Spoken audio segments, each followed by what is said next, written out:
semuanya, welcome back to my YouTube channel Yuki Agustin. Kali ini aku mau bikin video lanjutan obat psoriasis yang part 2 yang udah aku janjiin bulan lalu kayaknya itu. Maaf banget ya, aku lama banget bikin videonya karena di rumahku lagi ada renovasi, jadi rumahku agak ribut dan baru bisa sekarang bikin videonya setelah renovnya udah selesai. Dan sebelum lanjut ke video psoriasis part 2-nya, kalian tuh wajib nonton yang part 1 ya. Itu wajib nonton dulu ya part 1, baru kalian lanjut ke part 2. Nanti aku bakal taruh di sini. Sini apa sini ya? Aku bakal taruh di atas buat kalian klik dulu video itu, baru kalian lanjut nonton ke yang part ini.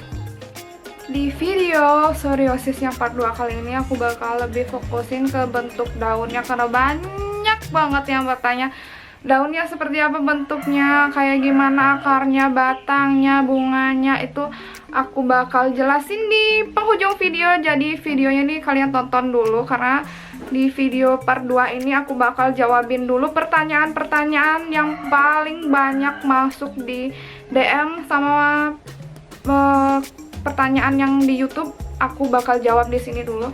Aku jawab dulu, baru di penghujung video aku kasih lihat daunnya secara detail. Oke, jangan di skip. Nah, langsung aja kita ke pertanyaan yang pertama. Yang pertama itu ada yang bertanya seperti ini. Kak, jenis psoriasisnya kakak jenis apa? Jadi psoriasisku itu awalnya jenis gutata yang kecil-kecil gitu, kecil-kecil, kemerahan kecil-kecil gitu. Terus lama-kelamaan karena aku psoriasis 1,5 tahun, lama-kelamaan psoriasisnya berubah jadi psoriasis plak gitu. Dulu di sini tuh psoriasis gede banget guys di sini. Terus ini kayaknya masih ada bekasnya nggak sih ini? Ini bekas psoriasisnya tuh masih ada, tapi yang di sebelah sini udah nggak ada. Terus psoriasisku juga ada di paha juga ada bekasnya, tapi udah sedikit memudar. Nanti aku bakal kasih lihat deh berupa foto aja yang di paha tuh kayak gimana bekasnya, biar kalian lebih percaya juga kalau aku tuh memang beneran psoriasis. Terus kita langsung lanjut aja ke pertanyaan yang kedua. Yang kedua itu ada yang nanya, Kak, pemakaiannya kayak gimana? Dibilasnya setelah berapa menit? Kayak gitu pertanyaannya. Terus kalau aku sendiri pakainya tuh sehabis mandi dan aku nggak bilas lagi. Aku olesin aja itu kayak racikannya itu.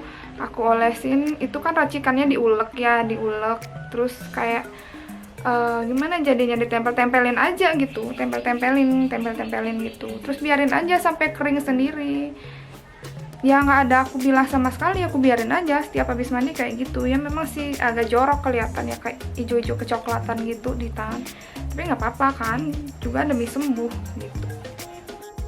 Nah, ini banyak juga dapet pertanyaan, Kak, bahan-bahannya itu harus diulek apa nggak bisa di blender aja gitu pertanyaannya. Sebenarnya bebas sih, kalian mau ulek mau blender sih itu nggak masalah, tapi kalau aku sendiri aku lebih prefer ke diulek ya, karena itu kan ada garam, ada daunnya juga, itu aku lebih prefer diulek sih. Tapi kalau kalian malas, kalian bisa blender aja sih, it's okay, menurutku sih nggak masalah itu. Nah, pertanyaan selanjutnya itu ada yang bertanya seperti ini, Kak, selama kakak sakit ada pantangan makanan apa enggak gitu katanya. Gimana ya, aku selama sakit, aku setiap sakit pun aku selalu makan makanan yang sehat. Biarpun sakitku bukan sakit psoriasis, aku tetap makan makanan yang sehat. Sekalipun even aku cuma demam, aku juga makan makanan yang sehat kayak gitu. Jadi aku saranin kalian itu kalau sakit mending dijaga juga pola makannya, kayak ya jangan makan gorengan, kayak lalapan gitu, minyaknya kan kita nggak tahu juga itu kotor apa enggak. Tapi selama aku sakit sih aku vegetarian ya, selama aku sakit aku selalu vegetarian, entah sakitku apa aku selalu berusaha untuk vegetarian dan berusaha untuk makan makanan yang direbus gitu. Tapi kalau kalian nggak tahan mungkin agak lama ya prosesnya untuk nyembuhin penyakitnya ini. Aku soalnya bisa jaga pola makanku, aku bisa jaga pola makan, aku nggak suka ngemil orangnya, dan aku nggak suka makanannya terlalu berminyak juga. Jadi mungkin itu kalau dibilang pantangan sih, aku juga nggak tahu itu pantangan apa enggak ya. Tapi aku sendiri ngejaga pola makanku untuk makan makanan yang sehat kayak buah, sayur. Terus aku nggak makan daging ayam. Aku nggak makan daging ayam, tapi aku makan daging sapi sih selama aku sakit tuh. Aku makan daging sapi, ayam no. Terus seafood juga aku karena kalau makan seafood itu cuma beberapa seafood yang aku suka. Aku nggak begitu suka seafood, jadi kalau untuk seafood juga nggak terlalu sih. Paling aku cuma makan belut atau lele gitu aja. Itu bukan seafood juga ya, karena itu air tawar. Jadi ya itu aja sih untuk makanan. Aku nggak terlalu banyak, gimana ya, nggak ada pantangan sih menurutku. Terserah kalian aja, yang penting jaga pola makan sekalian biar sehat aja. Ini juga banyak yang nanya. Pertanyaan selanjutnya, Kak, pernah kambuh lagi nggak penyakitnya? Nah, itu paling banyak juga yang nanya. Aku selama berapa tahun ya, itu tahun 2015 terakhir aku sakit. Sekarang 2020, 5 tahun ya. 5 tahun nggak pernah kambuh lagi. 5 tahun tuh bener-bener udah sembuh, nggak pernah kambuh lagi, alhamdulillah ya. Sama sekali nggak ada tanda-tanda kemunculan, juga nggak ada sama sekali. Jadi aku nggak pernah kambuh lagi selama 5 tahun. Juga ada yang bertanya, cara memudarkan bekasnya gimana, Kak? Gitu. Apa bisa hilang total atau enggak gitu? Kalau aku sampai sekarang ya yang hilang total itu cuma yang tanganku yang di sini itu, tapi even ini pun kelihatan kayak putih-putih gitu loh, kayak bekas-bekas putih-putih gitu. Ya kalau kelihatan ya. Kalau di realnya tuh kayak bekas putih-putih gitu di sini, terus yang ini kayak bekasnya hitam gitu. Kalau yang di pahaku kayak bekas hitam-hitam gitu juga. Tapi udah mulai pudar, nggak sepekat yang dulu. Itu caraku memudarkan, aku juga kurang tahu ya, tapi aku rutin pakai virgin coconut oil sama bio oil. Kalau misalnya nggak ada bio oil, aku pakai virgin coconut oil karena lebih murah. Kita lanjut ke pertanyaan selanjutnya. Kakak ada minum obat dari dokter lagi apa enggak? Gitu pertanyaannya. Aku nggak ada minum obat dari dokter lagi setelah aku tahu obat ini, karena aku udah capek gitu loh minum obat dokter terus-terusan, dan aku nggak ngerti apa pengaruhnya obat dokter. Dia bikin kayak bengkak-bengkak gitu loh, bengkak, tapi aku tetap kurus badannya, ngerti nggak guys? Kayak bengkak penglihatannya, tapi kalau kelihatannya tuh bengkak gitu loh, kayak pipinya tuh bengkak banget, tapi pas ditimbang berat badannya tetap segitu. Berat badanku nggak nambah tapi bengkak selama aku konsumsi obat terus-terusan kayak gitu. Pas aku tahu obatnya ini, aku berusaha berhenti dah di obat yang lama. Aku cobain obat ini. Selama aku pakai obat ini, aku nggak ada pakai obat dokter lagi, bener-bener nggak ada, cuma fokus pakai obat ini aja. Pertanyaan selanjutnya, Kak, berapa lama kakak sembuhnya selama pakai obat ini? Berapa lama waktu yang dibutuhkan? Gitu kan. Kalau aku pakai obat ini sih 3 hari udah kering ya. Itu kan awalnya tuh merah-merah nggak jelas, gatal gitu. 3 kali itu udah kering dan udah enggak gatal. Nggak gatal sama sekali. Terus aku merasa kayak udah mendingan gitu loh, tapi masih kayak ada bekas-bekasnya. Itu mungkin semingguan ya baru bener-bener aku ngerasa nggak ada lagi lengket itu penyakit di badanku. Nah ini lagi kita lanjut. Gimana cara kakak bangkit dari down, karena kan kakak sakitnya cukup lama. Cara bangkitnya itu gimana? Itu pertanyaannya dari salah satu netizen. Terus aku jawab sekarang. Cara bangkitnya sih gimana ya, sakit sih sakit ya waktu itu, kayak ingin menyudahi kehidupan ini gitulah. Tapi aku selalu disupport juga. Yang pertama tuh support dari orang di sekitar itu pasti ya, support dari orang sekitar, terus yang kedua ke psikolog, yang ketiga yoga. Itu sih cara ampuh untuk kita agar pikirannya itu nggak down kayak gitu loh. Karena penyakit ini lebih sulit disembuhkan ketika kita merasa stres. I don't know why, aku pun merasa seperti itu. Kayak pas aku merasa stres banget, penyakitnya tuh kayak brengsek banget gitu loh, nggak mau hilang gitu. Jadi kalian tuh harus jaga-jaga kesehatan mental kalian, karena itu penting banget untuk kesembuhan kalian gitu. Juga ada yang bertanya, Kak, jual daunnya dong, di sini susah banget nyarinya karena aku hidup di kota dan nggak ada sawah di sini.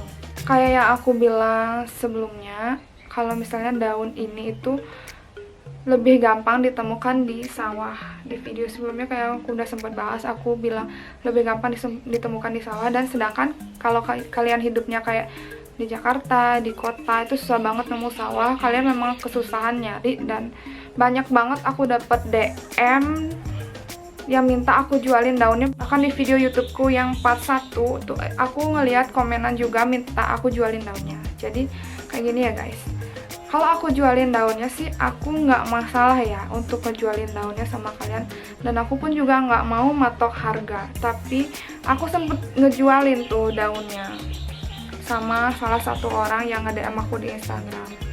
Tapi dia tuh nggak sadar diri banget. Bukannya aku gimana ya, bukannya aku nggak ikhlas ngebantu. Aku tuh nyari daunnya juga agak susah. Aku tuh hidup di Bali, nggak semua sawah di Bali itu banyak gitu loh. Di Bali juga nggak banyak sawah, kayak penglihatannya orang-orang yang kayak di TV-TV itu nggak sebanyak itu. Aku tinggalnya di pusat pariwisata, yang dimana itu udah penuh dengan beach club.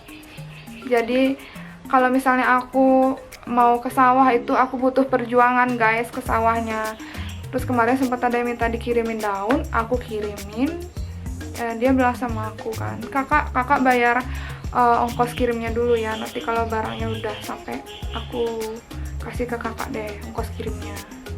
Terus aku kasih juga ke kakak seberapa nanti aku ikhlasnya lah, gitulah dia ngomongnya kan. Terus aku kan ya udah sih, it's okay kan itu.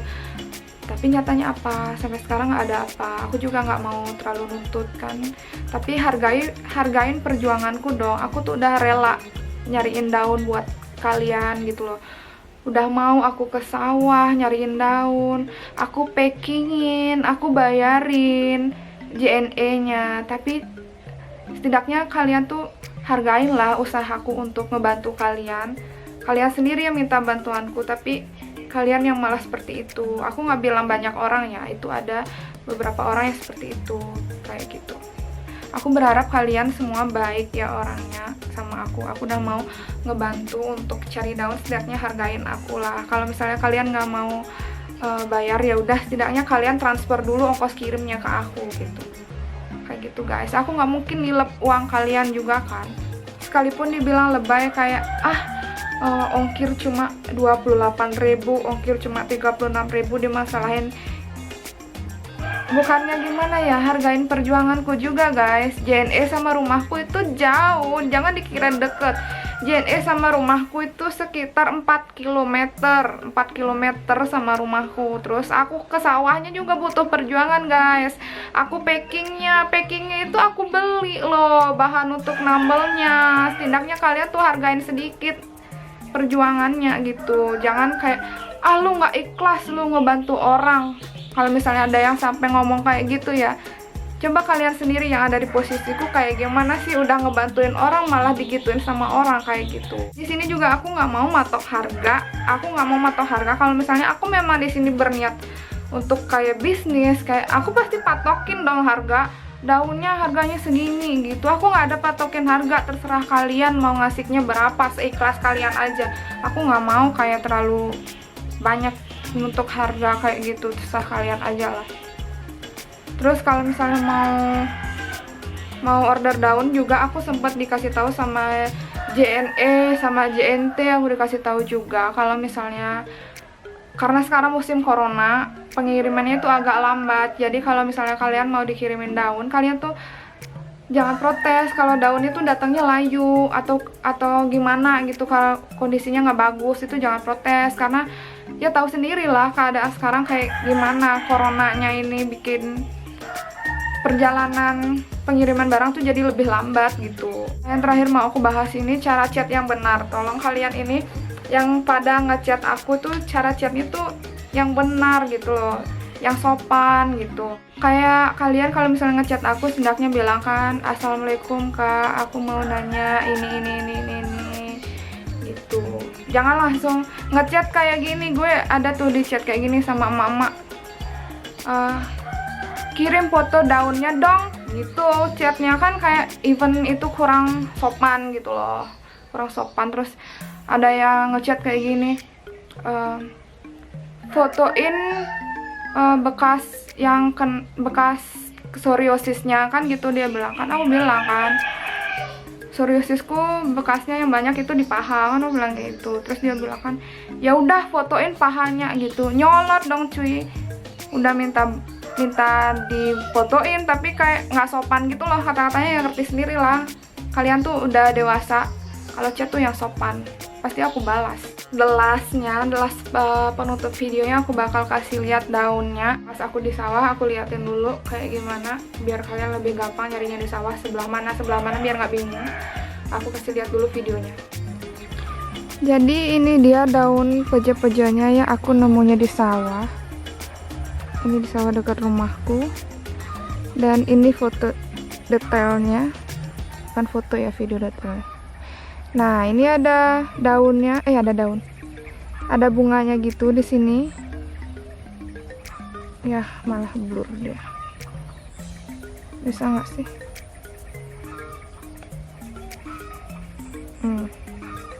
Kok blur ya? Tuh pokoknya bunganya kayak gitu. Bunganya tuh ada warna ungu-ungunya gitu loh. Terus batangnya itu kayak gini ya, bergerigi.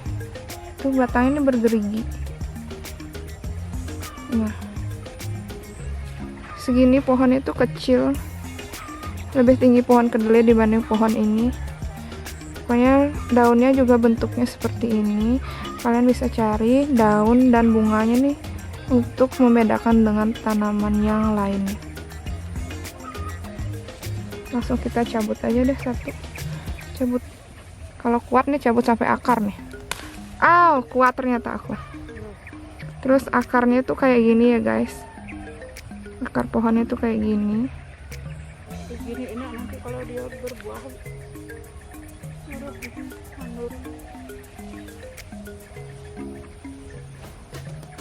Nah, akar pohonnya tuh kayak gini nih. Ini dari ujung ke ujung ya.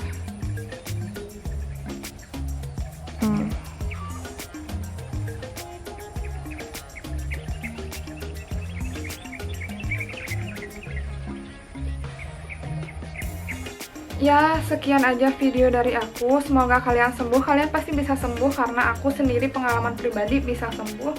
Kalian tetap semangat. Kalian lihat aku deh. Lihat aku biar kalian bisa semangat kayak Yuki aja bisa sembuh. Masa kamu enggak gitu loh. Semoga Tuhan mengangkat penyakit kalian semua. Semoga sehat selalu dan bisa beraktivitas seperti biasa dan gak kambuh-kambuh lagi. Silahkan share ke saudara kalian yang membutuhkan informasi ini karena ini cukup penting. Segitu aja penjelasan dari aku, semoga bermanfaat. Kalau ada salah kata aku minta maaf, dan kalau ada yang ingin ditanyakan lagi silahkan tanyakan di kolom komentar atau DM ke Instagram Yuki Agustin. Bye bye.